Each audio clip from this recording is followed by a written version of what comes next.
Oy mahal, tandaan mo ang mga araw kapag ang pag-ibig ay isang apoy sa isang magandang apoy. Nagsayaw kami sa liwanag ng buwan, natawanan hanggang sa umiyak. Ipinakita mo sa akin ang mahika na walang mapagtataguan. Nagkamali kami ng liko, ngunit maliwanag ang paglalakbay. Liwanagin ang kadiliman ng mga sandali ng liwanag.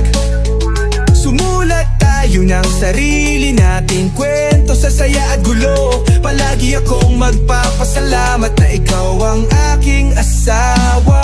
Salamat sa mga alaala, para sa mga aral na natutunan, para sa mga tulay na tinawid namin, ang mga pahinang aming binuksan. Ang ating pagmamahalan ay maaaring kumupas, ngunit huwag mong kalimutan. Nagpapasalamat ako dahil hindi mo kailangang pagsisihan. Ang buhay ay isang ilog na dumadaloy at yumuyuko.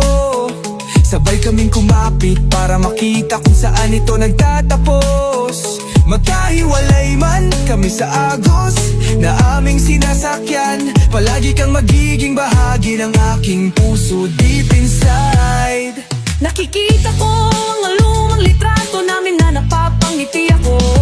Nabuhay kami sa isang ipo-ipo ng medyo matagal. Sa kabila ng lahat ng kalungkutan, sa kabila ng lahat ng sakit, gagawin ko ulit ito sa sikat ng araw at ulan.